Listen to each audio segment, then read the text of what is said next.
Hello student. आज हम लोग फिजिकल साइंस के तीसरा जो चैप्टर है रासायनिक गणना या केमिकल इक्वेशन, ये चैप्टर पढ़ने जा रहे हैं। तो चलिए देखते हैं इस चैप्टर पे हम लोग क्या क्या करना है और कैसे कैसे सवाल इस चैप्टर पे आते हैं। तो इस चैप्टर पे आगे बढ़ने से पहले मैं आप लोगों को कुछ बेसिक क्वेश्चंस पूछता हूँ या फिर बेसिक क्वेश्चंस जो इस चैप्टर में आगे चल के पूछे जाएंगे, एक बार देख लेते हैं। जैसे हमारे पास एक रिएक्शन है, H2 गैस है जो Cl2 गैस, ये आपस में प्रतिक्रिया करके 2HCl प्रोड्यूस कर रहे हैं, दे रहे हैं। तो आप लोग को इस इक्वेशन पे या ये समीकरण पे ऐसा सवाल पूछा जा सकता है कि अगर 2 ग्राम हाइड्रोजन 71 ग्राम क्लोरीन के साथ प्रतिक्रिया करता है तो कितना ग्राम HCl प्रोड्यूस करेगा। ठीक इस तरह से ऐसा भी हो सकता है कि पूछा जाए कि 1 लीटर हाइड्रोजन अगर 1 लीटर क्लोरीन के साथ प्रतिक्रिया करे तो कितना HCl प्रोड्यूस करेगा। या फिर ऐसा भी हो सकता है कि 1 mole of hydrogen 1 mole of chlorine के साथ प्रतिक्रिया करके कितना मोल HCl प्रोड्यूस करेगा या उत्पन्न करेगा। इस तरह का सवाल पूछा जा सकता है। तो इस चैप्टर पे आगे चल के एक्चुअली मेनली हम लोग इसी तरह के पॉइंट पे ही बात करेंगे। तो ये सवाल करने से पहले हम लोगों को कुछ कुछ बेसिक कॉन्सेप्ट है जो कि समझना होगा, नहीं तो ये सवाल हम लोग नहीं कर पाएंगे। तो जैसे कि रासायनिक संयोग के नियम, तो ये जो रासायनिक संयोग हैं ये इसके लिए बहुत सारे नियम होते हैं जिस हिसाब से ये प्रतिक्रिया करते हैं।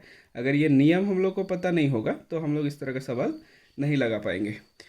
तो पहला नियम है यहाँ पे रासायनिक संयोग के नियम में, जिसे लॉ ऑफ केमिकल कॉम्बिनेशन भी बोलते हैं। तो द्रव्यमान संरक्षण का नियम, लॉ ऑफ मास कंजर्वेशन। तो ये जो नियम है ये सबसे पहले लैवोइजियर ने दिए थे। और एक बात बताना चाहूँगा कि लैवोइजियर जो है इन्हें फादर ऑफ केमिस्ट्री भी बोला जाता है, मतलब रसायन शास्त्र का पिता, फादर ऑफ रसायन शास्त्र बोलते हैं लैवोइजियर को। तो ये लॉ ऑफ मास कंजर्वेशन क्या है ये देख लेते हैं। इस नियम के अनुसार किसी भी रासायनिक या भौतिक समीकरण में द्रव्यमान को ना तो उत्पन्न किया जा सकता है और ना ही नष्ट किया जा सकता है, लेकिन एक रूप से दूसरे रूप में परिवर्तित किया जा सकता है। उसे द्रव्यमान के संरक्षण का नियम कहते हैं।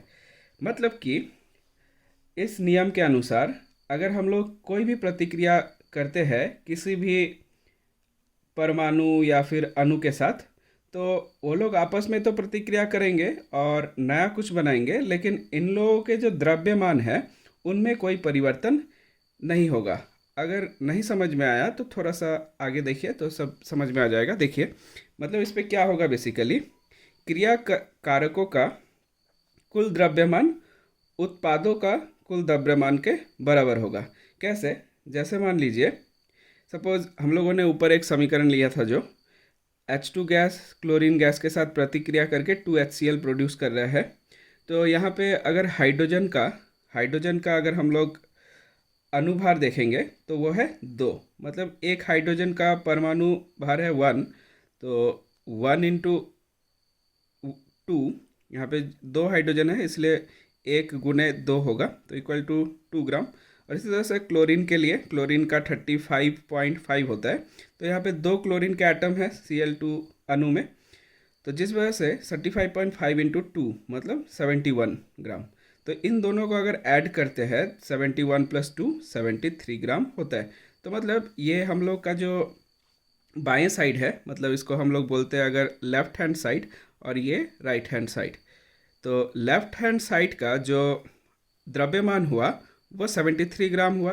अगर हम लोग दाहिने तरफ देखेंगे जो कि 2HCl प्रोड्यूस हुआ है, 2HCl अणु यहाँ पे बने हैं, तो इसका द्रव्यमान कितना होगा। जैसे 2HCl का अणु है तो हम लोग 2 से गुना करेंगे HCl के अनुभार को, तो हाइड्रोजन का अनुभार 1 होता है और क्लोरीन का 35.5, पहले ही बात कर चुके हैं।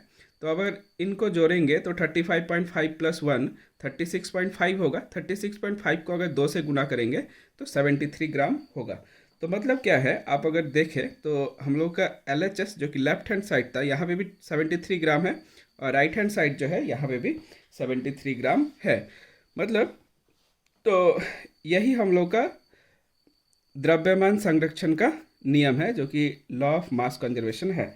मतलब किसी भी प्रतिक्रिया पे कोई भी नया कुछ भी अगर बन रहा है, नया कुछ भी अणु परमाणु कुछ भी उत्पन्न हो रहे हैं, लेकिन इन लोगों का लेफ्ट हैंड साइड और राइट हैंड साइड का जो द्रव्यमान है वो हमेशा समान ही रहेगा।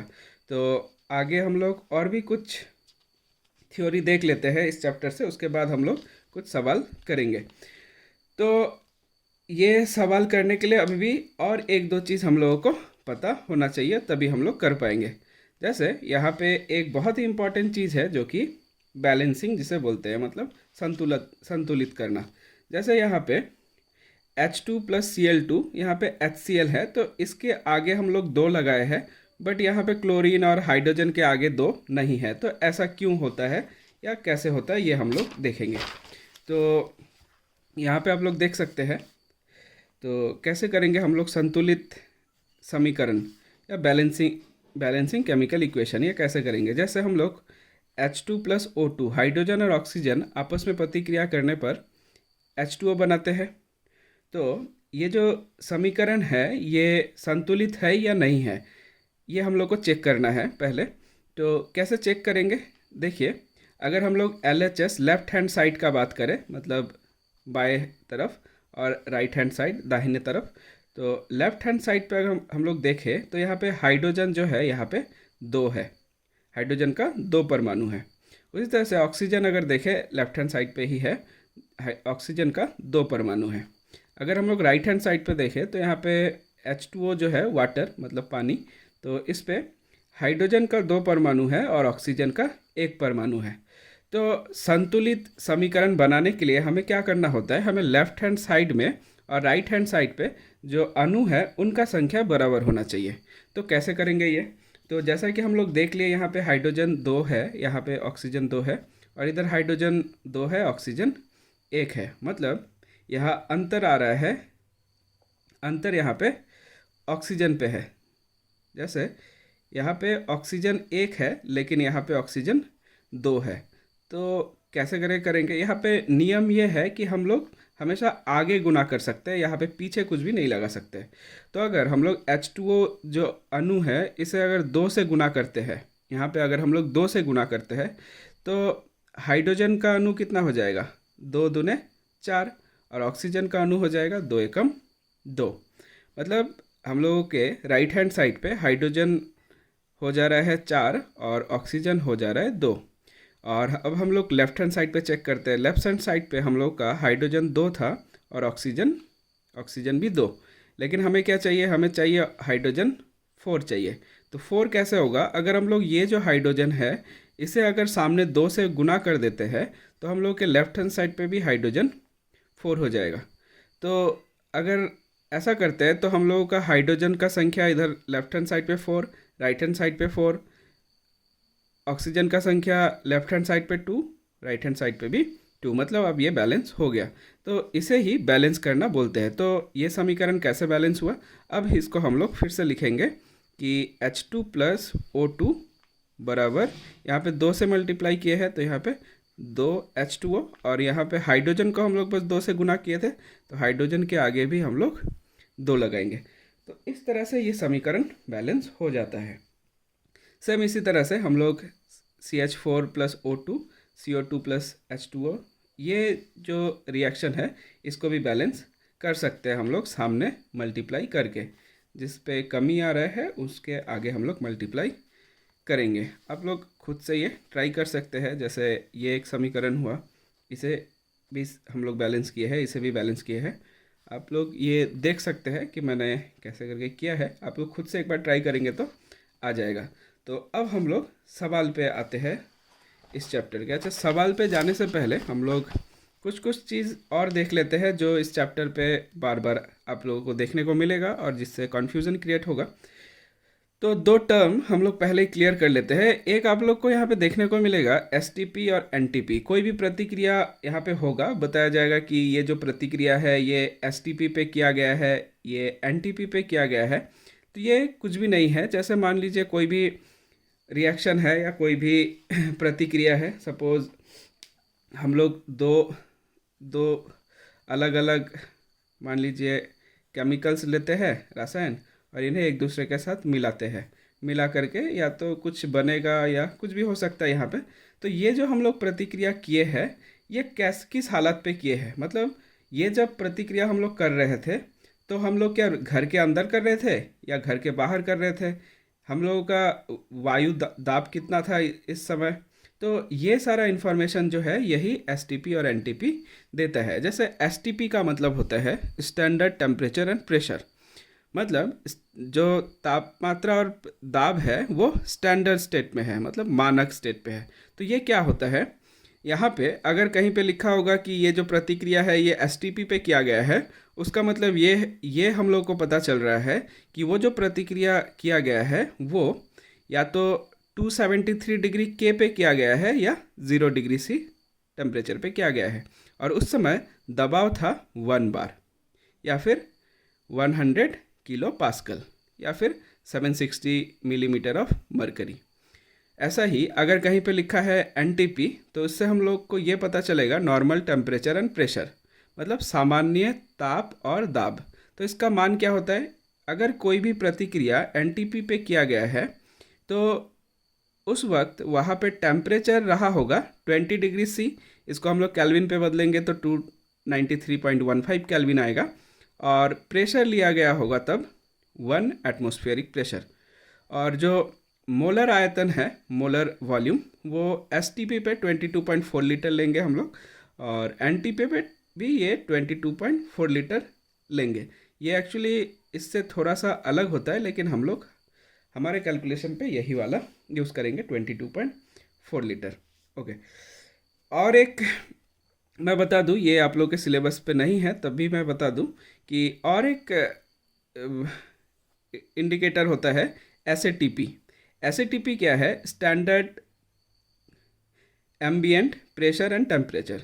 तो standard ambient pressure and temperature क्या है, इस स्केल पे जब कभी लिखा होगा कि एट एसएटीपी किया गया है, मतलब कोई भी प्रतिक्रिया जैसे एसटीपी पे किया जा सकता है, एनटीपी पे किया जा सकता है या एसएटीपी पे किया जा सकता है।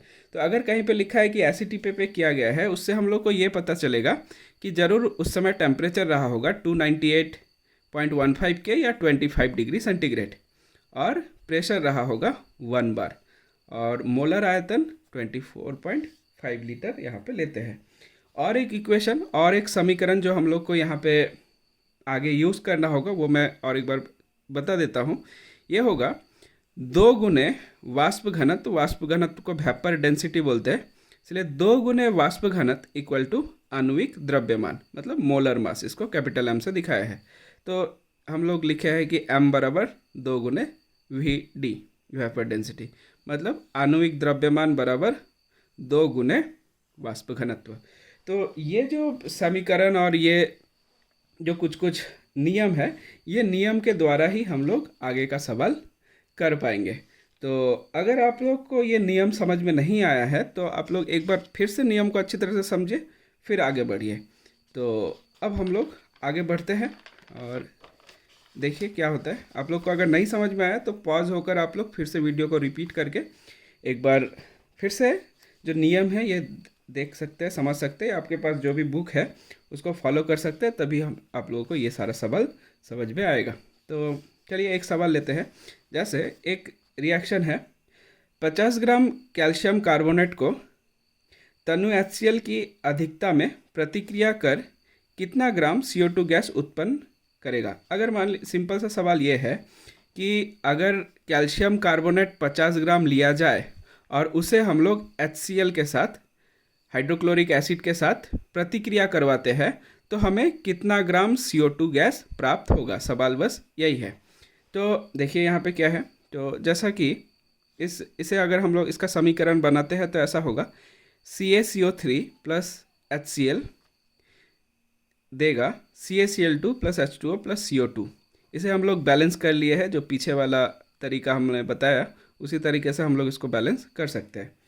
अब देखिए इस बैलेंस समीकरण से हम लोगों को बहुत कुछ ज्ञान मिलता है या बहुत कुछ हम लोगों को पता चलता है। क्या क्या पता चलता है, जैसे देखिए यहाँ पे जो संख्या होता है, जैसे यहाँ पे कुछ नहीं है, इसका मतलब होता है 1।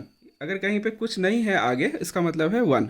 मतलब एक CaCO3 का 1 mole of CaCO3 2 mole HCl के साथ प्रतिक्रिया करके 1 मोल कैल्शियम क्लोराइड और 1 मोल वाटर और 1 मोल CO2 उत्पन्न कर रहा है। तो ये इस इक्वेशन से हम लोग को पता चल रहा है। तो सवाल ये है कि 50 ग्राम कैल्शियम कार्बोनेट अगर प्रतिक्रिया करेगा HCl के साथ, HCl बहुत सारा है, उसके साथ प्रतिक्रिया करके कितना ग्राम CO2 प्राप्त होगा। तो इसे हम लोग लिख लेते हैं, जैसे CaCO3 कैल्शियम का जो परमाणु भार है वह है 40, यहाँ पे 40 लिख लिए, कार्बन का है 12 और ऑक्सीजन का है 16। तो CaCO3 पे कैल्शियम 1 है, इसके लिए हम लोग 40 लिखे, कार्बन 1 है 12 लिखे, ऑक्सीजन 3 है, ऑक्सीजन का 16 होता है, 16 गुना 3।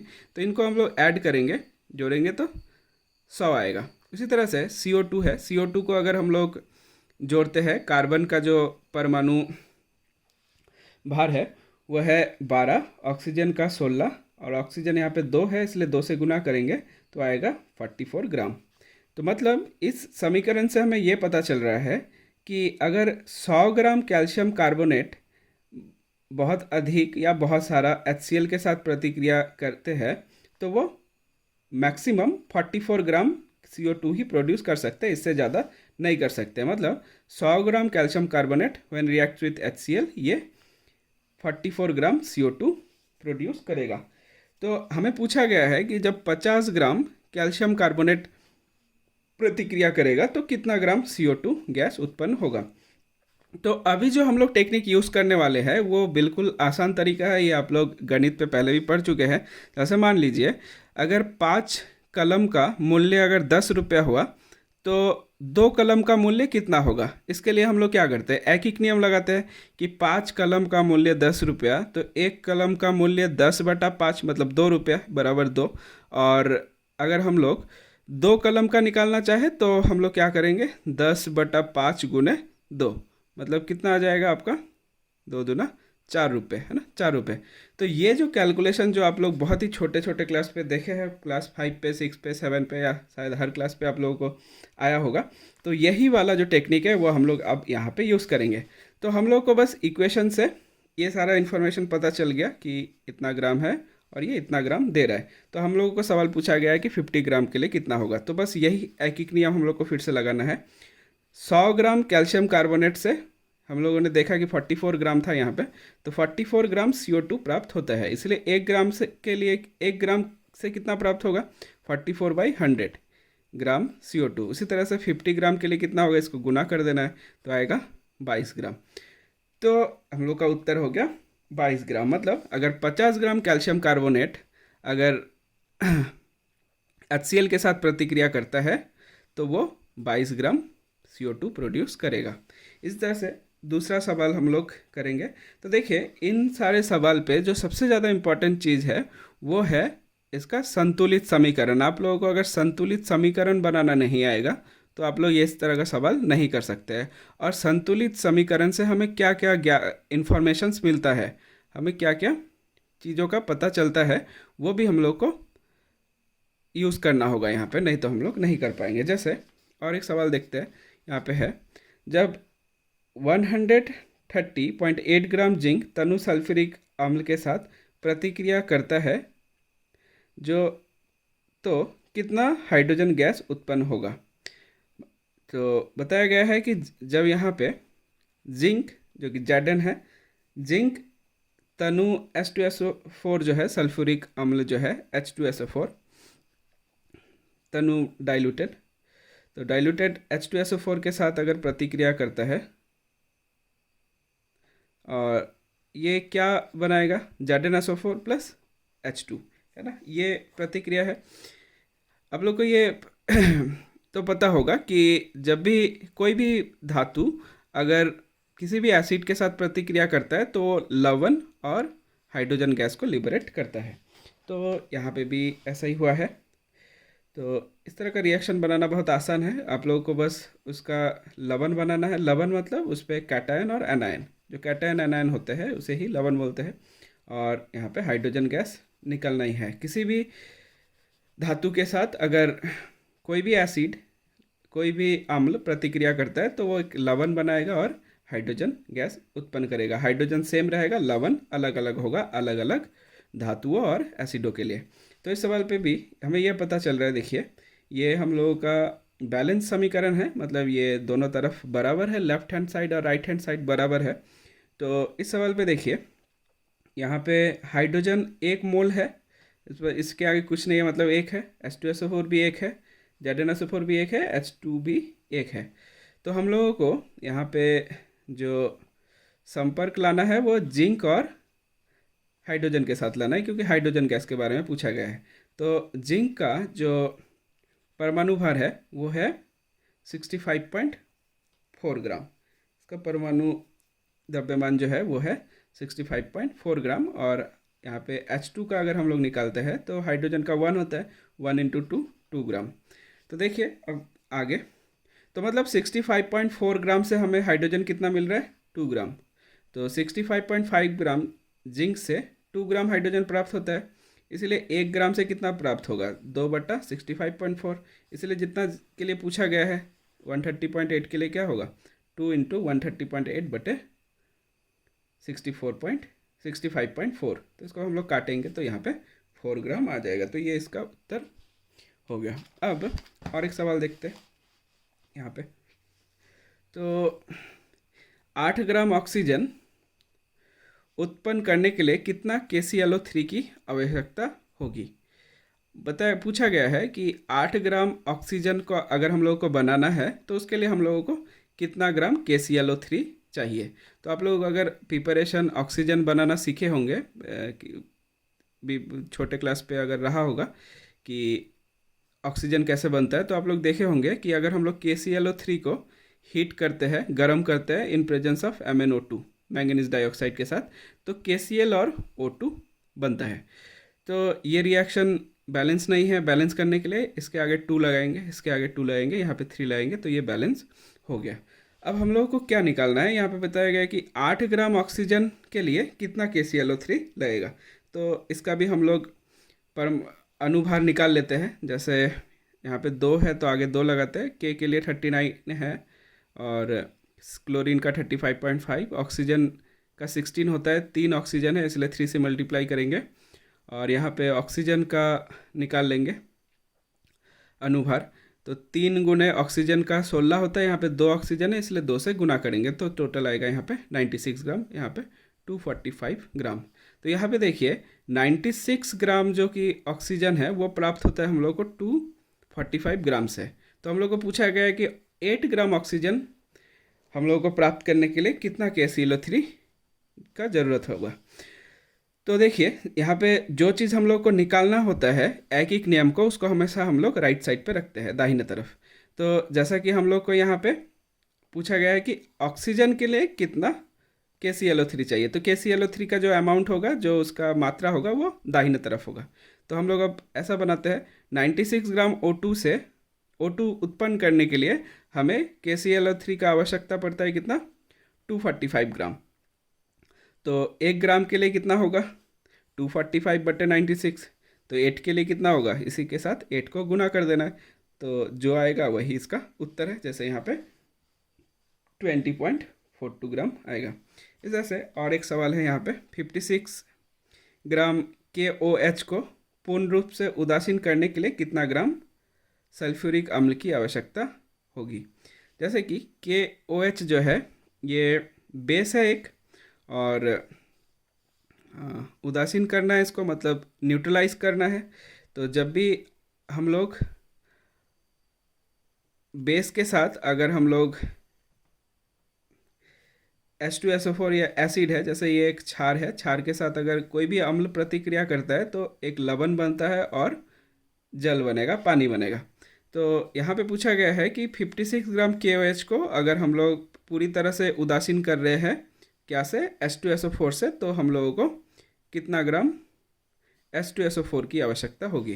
तो रिएक्शन हम लोग लिख लेते हैं इन लोगों का, जो प्रतिक्रिया है, KOH + H2SO4, K2SO4 बनेगा प्लस वाटर बनेगा। तो ये कैसा हुआ, यहाँ पे देखिए ये एक क्षार है और ये एक अम्ल है। तो अम्ल और क्षार जब भी प्रतिक्रिया करेंगे, यहाँ से वाटर निकलेंगे, पानी, और यहाँ पे लवण बनेंगे। तो यहाँ पे भी लवण बना है और वाटर बना है। इसको बैलेंस के लिए वही पुराना वाला टेक्निक, पहले वाला, उसी तरह से हम लोगों को इसे बैलेंस कर लेना है। तो फिर से वही, इसका हम लोग निकालेंगे मास, इसका आयतन कितना, सॉरी इसका द्रव्यमान कितना हो रहा है। तो पोटेशियम के लिए 39 प्लस ऑक्सीजन के लिए 16 और हाइड्रोजन के लिए 1। तो इनको ऐड करेंगे, ऐड करके 2 से गुना करेंगे तो आएगा 112 ग्राम। जैसे H2SO4 के लिए हाइड्रोजन का 1 है, 1 के साथ 2 का मल्टीप्लाई करेंगे, सल्फर का 32 है, 32 लिखेंगे, ऑक्सीजन 16 है और ये 4 बार है तो इसे 4 से गुना किए तो इसका 98 ग्राम आएगा। देखिए सबका जो परमाणु भार जो है वो यहाँ पे भी दिया गया है, जो हम लोग यहाँ पे कैलकुलेशन के लिए यूज़ कर सकते हैं। अब फिर से वही वाला टेक्निक, एक एक नियम, जैसे पूछा गया है कि 56 ग्राम KOH को पूर्ण रूप से उदासीन करने के लिए कितना सल्फ्यूरिक एसिड चाहिए। तो जैसा कि इस यहाँ पे हम लोग देखते हैं कि 112 ग्राम KOH को पूर्ण रूप से उदासीन करने के लिए 98 ग्राम चाहिए। तो पूछा गया है कि 56 के लिए कितना चाहिए। तो देखिए हम लोग फिर से करेंगे। तो यहाँ पे देखिए 112 ग्राम के लिए हम लोग को कितना चाहिए, 98 ग्राम। तो वही हम लोग लिखे 112 ग्राम KOH को उदासीन करने के लिए आवश्यक H2SO4 इक्वल टू 98 ग्राम, और 1 ग्राम के लिए कितना होगा 98 बटे 112। तो 56 ग्राम के लिए कितना होगा 98 इंटू 56 बटा कितना 112, 112 है ना, 112 था यहाँ पे, तो यही हम लोग लिखे। अब इसको हम लोग काट देंगे, काटेंगे तो 49 ग्राम आएगा। तो यही इसका उत्तर होगा। लास्ट और एक हम लोग देख लेते हैं यहाँ पे, जो कि वाष्प घनत्व से रिलेटेड है।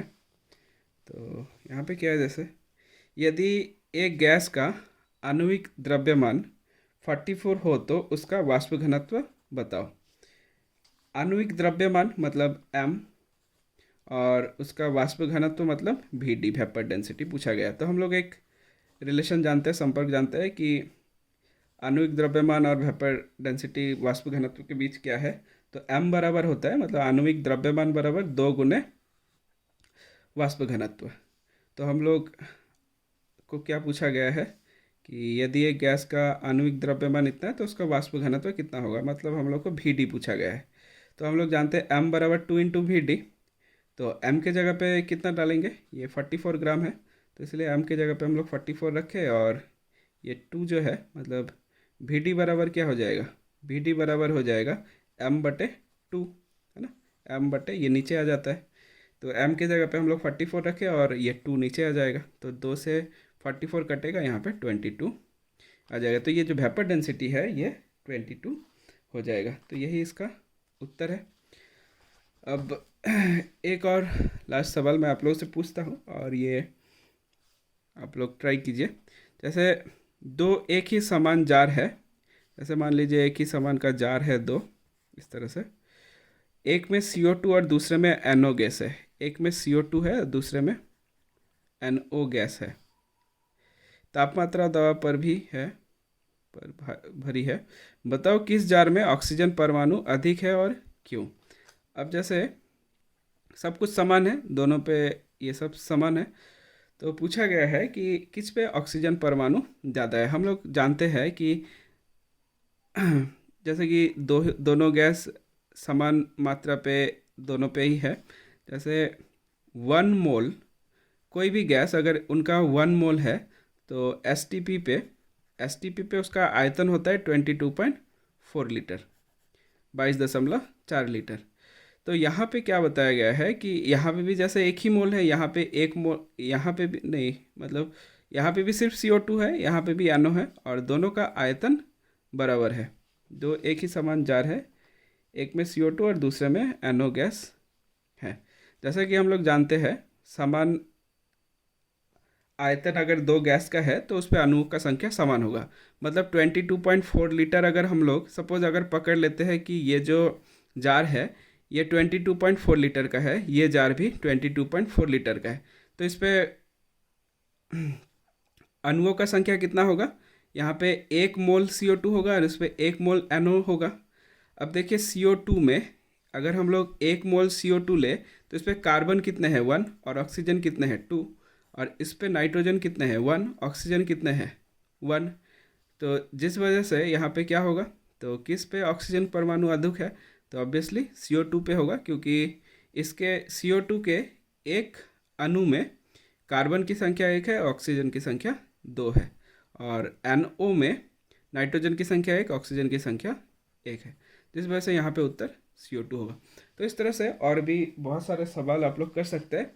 आप लोगों के एक्सरसाइज में दिया हुआ है, चैप्टर के अंत पे बहुत सारे सवाल है इस तरह के जो हम लोग आज किए हैं।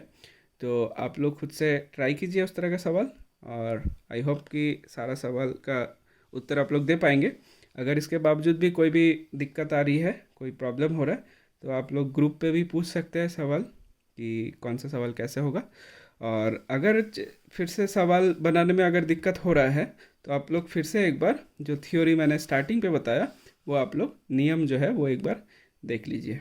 तो इसी के साथ आज का वीडियो ख़त्म करते हैं। नेक्स्ट क्लास पे हम लोग नए कोई चैप्टर को लेकर के आएंगे। तब तक के लिए बाय।